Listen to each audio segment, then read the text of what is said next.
Friends, YouTube షార్ట్స్లో మనకు YouTube అయితే అఫీషియల్గా అనౌన్స్ చేయకుండానే రెండు కొత్త ఆప్షన్స్ అనేది తీసుకురావడం అయితే జరిగింది. నేను ఇంతకుముందు మన ఛానల్లో నేను ఒక షార్ట్ వీడియో అనేది అప్లోడ్ చేసినప్పుడు నేను ఆ రెండు ఆప్షన్స్ అనేది చూడడం అయితే జరిగింది.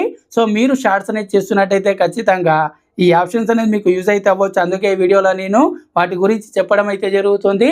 ఇదే విధంగా చెప్పాను కదా, యూట్యూబ్కి సంబంధించి ఎలాంటి ఇన్ఫర్మేషన్ వచ్చినా, ఎలాంటి అప్డేట్స్ వచ్చినా సరే మన ఛానల్లో నేను వీడియోస్ అయితే చేస్తాను. సో మీరు చేయాల్సిందల్లా ఛానల్ని తప్పకుండా సబ్స్క్రైబ్ చేసుకోండి. అలాగే ఈ వీడియోని లైక్ చేసి ఇక్కడ ఏదైతే కామెంట్స్ పక్కన హైప్ ఆప్షన్ ఉందో దాని మీద క్లిక్ చేసి వీడియోని హైప్ అయితే చేయండి.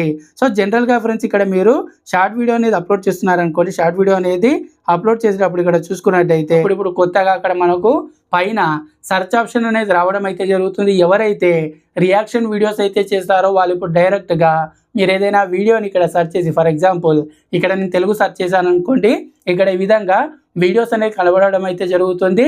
సో వాటితో నేను రియాక్షన్ వీడియోస్ అనేది చేయాలంటే డైరెక్ట్గా వీడియో అనేది సెలెక్ట్ చేసుకోగానే దానికి సంబంధించి టైం లైన్ వస్తుంది. అదేవిధంగా ఇక్కడ చూసుకున్నట్టయితే దానికి సంబంధించి లేఅవుట్స్ అనేది చూపించడం అయితే జరుగుతుంది.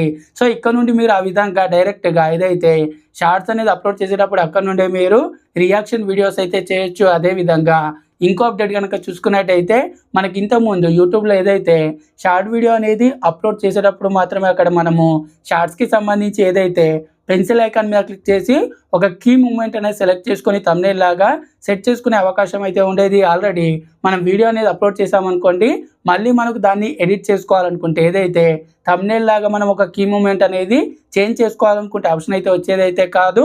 కానీ ఇప్పుడు చూసుకున్నట్టయితే మనం వీడియో అనేది అప్లోడ్ చేసినా, ప్రైవేట్లో పెట్టినా సరే షార్ట్ వీడియోస్కి కూడా మీరు ఇక్కడ ఏదైతే ఎడిట్ ఆప్షన్ మీద క్లిక్ చేసినట్టయితే మనకు అక్కడ ఏదైతే ఇమేజ్ ఉంటుందో షార్ట్ వీడియోకి సంబంధించి థంబ్నెయిల్ లాగా మనం ఏదైతే పెట్టుకుంటామో దాన్ని ఎడిట్ చేసుకునేలా మనకు అక్కడ ఎడిట్ ఆప్షన్ పెన్సిల్ ఐకాన్ అనేది అప్లోడ్ చేసిన తర్వాత కూడా యూట్యూబ్ అయితే ఇవ్వడం అయితే జరిగింది. సో ఇది ఎక్స్పెరిమెంటల్ ఫీచర్గా ఇస్తున్నారా లేకపోతే యూట్యూబ్ డైరెక్ట్గా ఈ ఫీచర్ తీసుకొచ్చిందా తెలియదు. కానీ నేను ఇంతకుముందు నా ఛానల్లో ఒక షార్ట్ వీడియో అనేది అప్లోడ్ చేసేటప్పుడు ఈ రెండు ఫీచర్స్ అనేది చూడడం అయితే జరిగింది. అందుకే నేను మీకు అప్డేట్ అయితే ఇవ్వడం అయితే జరుగుతుంది.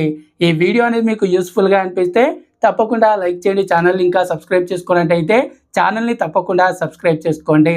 నెక్స్ట్ వీడియోలో కలుద్దాం. Thanks for watching. జై హింద్.